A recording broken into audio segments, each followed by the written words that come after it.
Hello, everybody, and welcome back to another episode of the Fourth Wave in Therapy. And I'm absolutely thrilled today to have with me Emma Gray. Now, let me tell you a little bit about Emma, but absolutely read below for a much more in-depth bio. Emma is a best-selling author, and she wrote Inspired Living, which is co-authored with a Harvard-trained neuroscientist, Dr. Larry Farwell, and he's a quantum physicist as well. Can you imagine the conversation she'd have with Larry? But Emma herself is a clinical psychologist, coach, and meditation teacher. And her mission is to support women who want to make a difference in the world. And so that's why we absolutely want to dive deep today. So we are going to talk a little bit about Emma's work and about how women can follow their soul calling. I love that. That just is wonderful. But all about how this is possible. And I think, we are in such a unique time in history. Emma, thank you so much for joining me. Thanks, Peter. I am so excited to be here and have this conversation with you. It's so cool, isn't it? Like just doing any podcast where you just sort of get to pretend people are listening to us, but we just get to really dive deep into what we want to have a chat about. We're both so excited. So I just love it. It's great. Amazing. Emma, if I could ask a question just to get us started and to sort of, let our audience know about your work. You're really helping and focusing on supporting women. And a lot of that is about overcoming self-doubt and following what you're calling your soul's calling, which I think is just something that we're all probably searching for. What brought you to that? Like, how did you make this your work as a clinical psychologist? Yeah, well, it's been a journey, as you know, we've all been on a journey, but I always knew I've always had this sense that I wanted to help people, just wasn't exactly clear what that was and how that would unfold. But having my own life experiences, my own struggles, my own challenge as a woman, as a mother, as a partner, as a, working with the work that I do, burnout, anxiety, overwhelm, divorce, all of the things. I learned some really powerful lessons in all of that, some beautiful gifts, some deep soul searching. I went through my own dark night of the soul, and that opened me to new ways of being, new ways of seeing the world, new ways of understanding our journey as humans and as souls having this human experience. And through all of that, it really helped me develop a much deeper sense of compassion and connection and really deep desire to want to help others who maybe have been on a similar journey, who've been through their own path of suffering, but also who have this sense of, I'm here for a reason. There's this sense of purpose. There's this calling that I want to do more, that I want to serve others, and to help them discover that. So I think my own path through that helped me figure out what that is for me and how to come through that.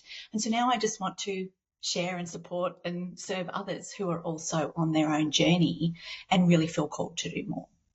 Just fantastic. And I know you're particularly focusing on for women, and obviously makes a lot of sense as far as being able to share, all those roles that we do carry as women. But it kind of, the first question that really came up for me when you were describing all of that was, so how do we find our soul's calling? And I know there's probably no short answer to that because everyone's got a very unique and different set of skills and strengths.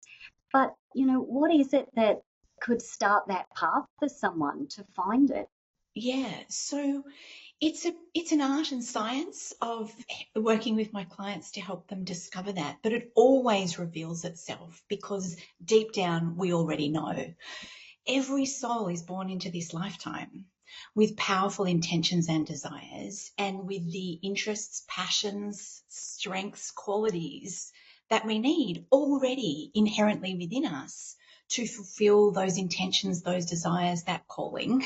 So I know that every client that I'm working with, whether it's one-to-one or in a group setting, that deep within they already know that. And so I'm just going to support them with different tools to clear the noise of the messy human mind, to shift those self-doubts and those fears, to be able to tune in, to hear, to listen to that deeper voice, that deeper knowing, that intuition, higher self, whatever you want to call that, and really listen to the heart and with practical, tangible, simple tools to clear that noise and tune into that inner voice. And it will reveal itself. And the steps are there. The path reveals itself. Specific steps on do this, call this person, do that. To lead them onto the path to the thing that's really going to light up their soul. Look, I know anyone listening is probably going to go, "Oh, what are those practical tools that I could be doing?" And meditation, I'm guessing, is part of that. But can expand for us a little bit about what are these tools that might be available, to people to start to use? Yeah, so I see that there's two levels of the human mind, basically. There's the nervous system, or what I call the cave person mind, the the part of us that wants to keep us safe, that wants to protect us, that thinks there might be saber-toothed tigers lurking around every corner. They're the fears, they're the doubts, they're the limiting beliefs. The part of us that wants to stay safe and play small. So I use, of all of the different, I've trained in lots of therapies and lots of techniques: CBT, ACT, DBT, CFT, all of the letters of the alphabet, you name it. But absolutely, tapping is by far and away the most effective tool of all of the things that I've learned, that I've practiced on myself, that I've used with my clients. It works like magic, as you know. Clears away that noise in the human mind, helps calm the cave person fears.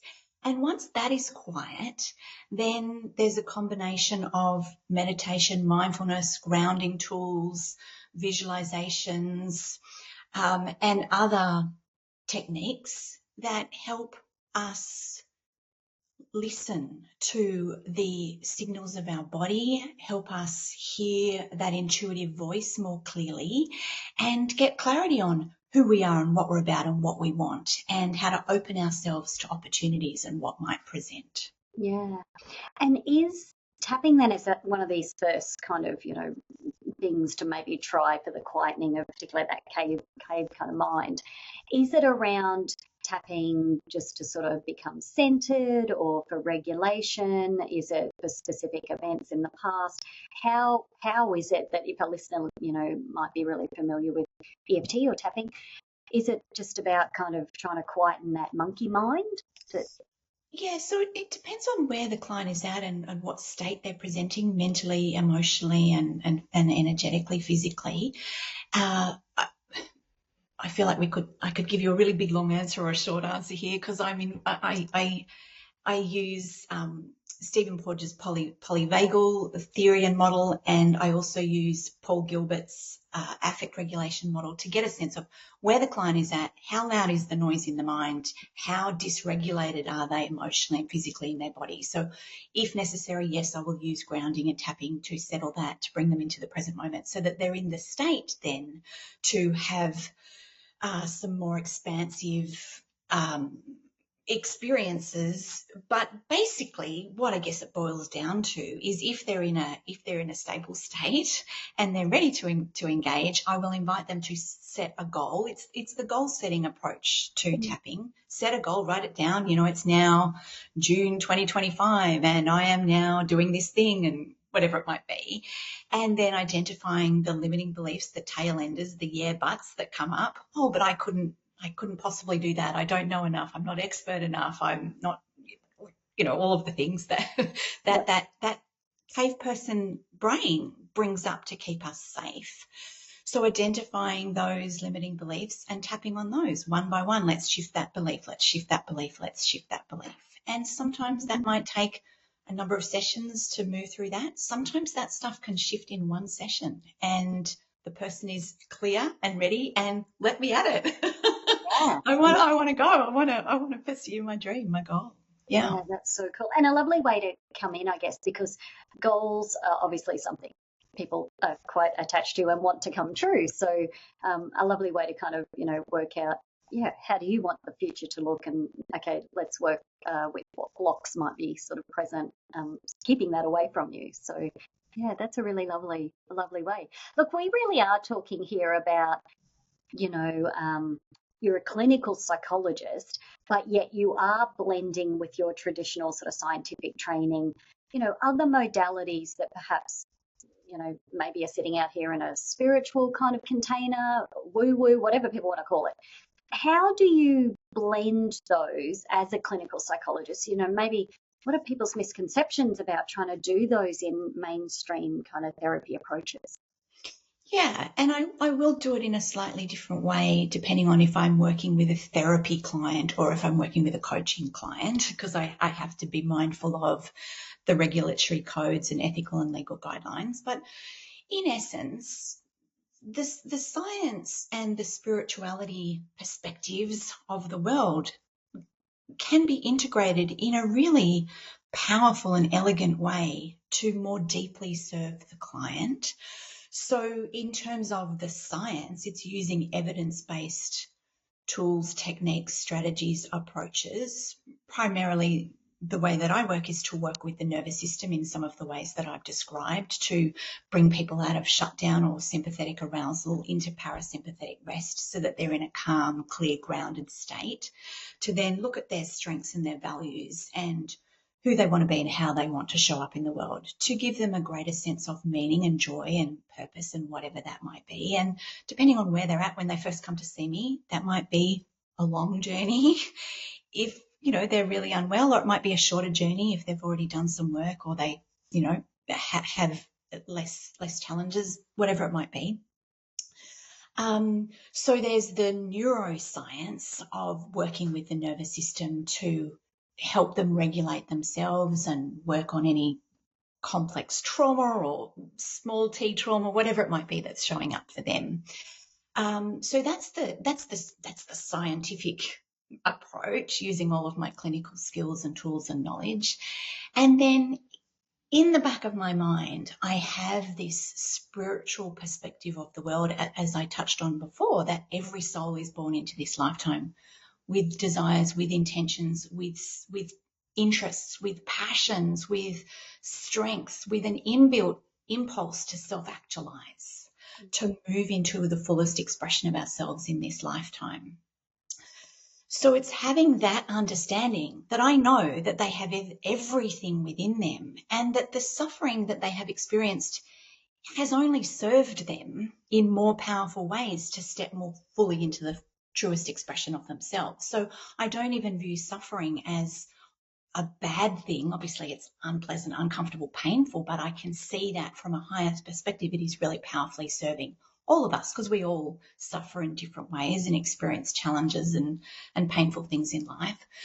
So it's having that understanding and reframing that to look for, how has this served me and how is this going to propel me forward into the things that are really going to give me a sense of meaning and purpose, and not with a spiritual bypass, because we're doing the nervous system work, we're doing the healing first. And I won't bring in my spiritual perceptions. I won't introduce that conversation at all unless and until the client does, and then using their language and their beliefs and their perspectives on the world. But I have that broader view as I'm working with the client, that gradually, bit by bit, we're peeling back the onion layers and the true self will reveal itself. Yeah, amazing. And your target group here, particularly supporting women, like, do you find that there's, I guess, common, maybe even limiting beliefs or things that hold women back in particular, as, we're talking about supporting them to find, they're almost returning to what they already knew, perhaps coming in. So taking that kind of approach, supporting them to re-find that sort of, soul's calling. Do you find that there's common things that block women? Yes, and particularly with the clients that I tend to attract, whether they're therapy clients or my coaching clients, they definitely have a profile, and I think that they're a version of me. Hang on, let's just talk about that for a minute. You're not alone there, Emma. I think most of our clients are a mirror. I love it. For sure, yes. So I tend to attract sensitive, soulful, gentle, HSP type of humans, and not coincidentally, they are often therapists, coaches, they might be EFT practitioners, they might be healthcare workers. They're in helping, caring professions often, or they want to be. Maybe they want to escape the corporate world and move into that because there's an inbuilt calling. I want to do more of this. So they're the types that I tend to attract. And definitely they have a clear profile. As you would know, being a therapist and probably working with lots of therapists, we tend to show up as self-sacrificing people pleasers, the perfectionists, the unrelenting standards, the imposter syndrome. I don't know enough. I'm not good enough. I'm not worthy enough.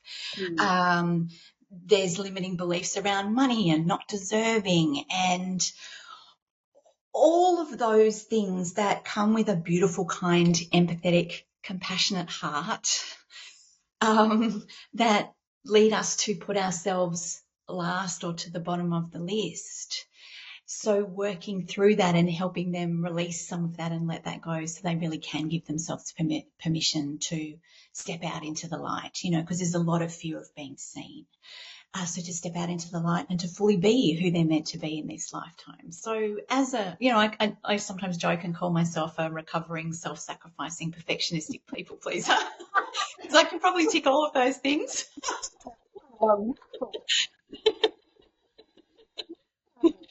But there's definitely some of the profiles that I see in most of the clients who come to see me. Yeah. Yeah, and look, even people that perhaps listen to these types of podcasts, fourth waves and therapy and things like that, may well kind of be listening in for their own kind of personal self-work or tips and tricks for their clients and things. But again, are called or interested in listening to these kind of conversations about what else can be offered in this therapy space. And certainly what you're talking about, yeah, absolutely has a role, and the delivery of that is all about timing, isn't it? With when the client might start to talk about something that is a doorway that can open. I can't share enough about the amount of clients.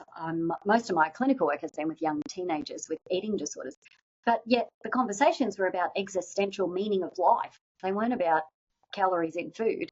It was about, deeper kind of, let alone perhaps, 55-year-old women that maybe have lived full lives and had lots of different roles in their life. Again, I'm guessing same kind of conversation, like, what's the meaning, or is that what brings people into your space, that particularly women, are looking for what else? Like, would that sort of summarize it? 100%. They are existential conversations. They've either been through an existential crisis and are recovering from that and are ready for the next thing, or they're wanting to move into existential growth, that there definitely is this sense of, I came into this lifetime with a purpose, with a calling. I want to figure out what that is, or maybe they've figured that out but have all these fears and limiting beliefs getting in the way. So they want to step more fully into that. For sure, it's hard to have a superficial conversation with the sort of people who come into my world, who I attract. We move into these deeper, meaningful, what is the purpose of life? Why are we here? How can we be more happy? How can we be more joyful? How can we find more peace? How can we do the things that really light us up? Yeah. Yeah. It makes me think that maybe there's a listener who, and sometimes, I think of, people at different stages of their life, might be in the trenches, maybe little children, very busy, might be working, obviously, might be in a relationship as well. Not a lot of time and space for themselves. Overwhelm might be a good word, but I call it in the trenches. You're like doing the hard stuff because, children still need demands. Maybe there's parents that have demands on you too. If someone's there, yet they're kind of listening in even while they're vacuuming, cleaning the house or whatever, kind of going, I want a little bit of that, but I just don't know how to weave that into my life at the moment because I don't have the space. Do you have any suggestions or advice, I guess? What sort of steps could someone take to find a little bit of quiet, even if they don't have the ability at the moment to create space to dig deeper and find out what that is? Yes, and I think that's a really beautiful question, Peter, and I can remember being there. Total burnout, because trying to manage babies and little children and work and study and be a wife and be a friend and be a daughter and show up in all the different roles and all the different ways that we want to show up, and getting to that place of, it felt like for me, total annihilation at every level of my being, mental, emotional, physical, spiritual, where there was no time for me. My special me time was a trip to the dentist. Like, there was no time for me to do anything for me. Yes. So I certainly resonate with any of the listeners who might feel in that space or somewhere along that spectrum where they might be feeling overwhelmed and not a lot of time. So for me, actually being in that total place of burnout was a beautiful gift. While I wouldn't want to live it again, what it showed me with crystal clear clarity is the people, the places, the activities, the environments that were depleting me and not nourishing me, supporting me, energizing me. And so I had to make some difficult decisions about the things and the people that weren't serving me and start to set boundaries, which was really hard for me as a self-sacrificing people pleaser.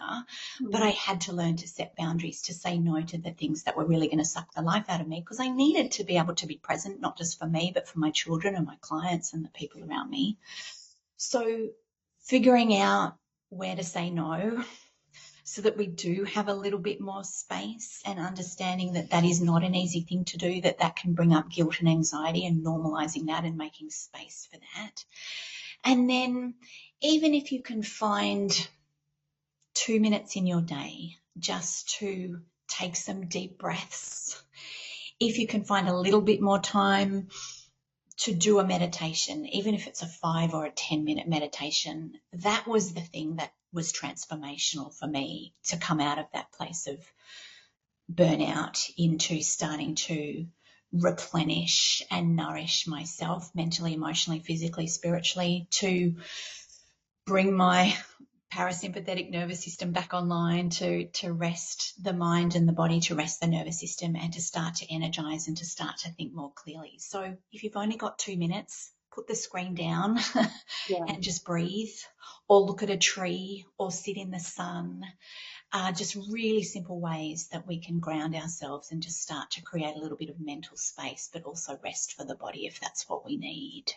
Yeah, absolutely. It can be really tricky, can't it? Sometimes different stages of life, different demands. But yeah, particularly I think for women in lots of those nurturing roles in life, naturally being pulled in many directions and really trying to find the opportunities that might be there that could double up as time for you.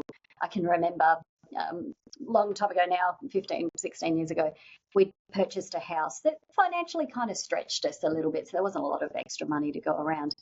And, even with our young children, my weekly trip to kind of keep them engaged was go to the local library, because we couldn't afford to go and buy them kind of new books to read. So we'd go, there's the exciting place you can go to and get 20 books and then swap them a week later. They're like, this is genius. So we'd walk to the library. And so the girls would be off looking at the picture books and collecting their books and videos for the week. But I took that opportunity that there were magazines, the brand new latest magazines that I could just read and catch up on, home magazines or whatever, that were there. You couldn't borrow them, but that you could go into a corner, children were safe.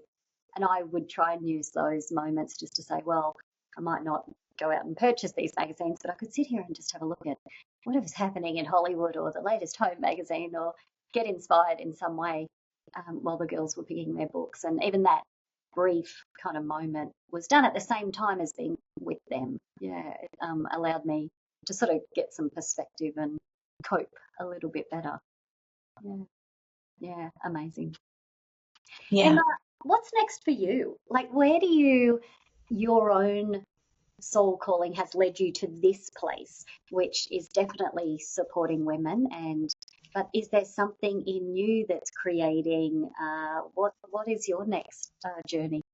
Yeah. So I feel very blessed actually now, Peter, after everything that I've been through, that mostly I am living in a place of peace and calm and ease and joy and well-being, and I feel like I have a spaciousness of time. And I now view my world and my calling as, I'm going to let the universe surprise and delight me. Wow. I'm just going to be in the present moment and do the things that feel fun for me, connect with the people who I really love to connect with, continue to work with my clients in the way that I am, one-to-one and in group settings. I run what I call women's wisdom groups for like-minded soulful, beautiful women to come and connect with each other in a safe, nurturing space. So I definitely want to keep doing more of that. I want to do lots more tapping because I'm obsessed with that. But really, I'm open. I know that there is more for me. I know that there is a calling. I feel a draw to serve in bigger and more powerful ways. I don't know what that looks like, but I don't need to know. I know that at some level there is a plan for that, and that path will reveal itself. But in the meantime, I just want to live with as much peace and joy as I can. And then the opportunities present, from that place of being, the opportunities always just present themselves. There'll be a synchronicity. I'll meet someone, they'll introduce me to someone, they'll invite me to do something. Someone will ask me to show up and serve in a particular space or in a particular way. And I go, whoa, this sounds great. This sounds fun. Yes. So to be of service to women especially, and just see however that unfolds. I'm open to the great mystery and the plan unfolding. So cool to be just surrendering and in that place to be able to, just be present to see what comes up. And I'm thinking if anyone is listening in and just feels, this conversation, I hope energetically people can kind of feel your energy, Emma, even if they're listening rather than watching kind of, the YouTube video, but feel drawn to kind of want to work with you. Like, where's the best place for people to connect with you, to actually, see what you're offering, and if they're in a place where they're able to sort of take that next step to want to, find their own soul's calling. Sure, yeah. So they're welcome to go to my website, emmagray.net. And there's lots of free resources on there. There's free tapping resources. There's free meditation and visualization resources on there. So people are welcome to check that out if they want to. There's information there on how they can connect with me if they want to do some one-on-one coaching with me, or if they want to join one of my women's wisdom groups. Lots of different ways that they can connect with me there. Fabulous. And everyone, we've got the link there for emmagray.net in the notes below, so you can absolutely go off, and a link to Emma's book, Inspired Living, if you do want to read. And I'm hoping there's another book, because I love a good book. So I'm hoping somewhere, I don't know, the universe kind of says, you should write another book. If it presents itself, then yes. So true. Need a good book.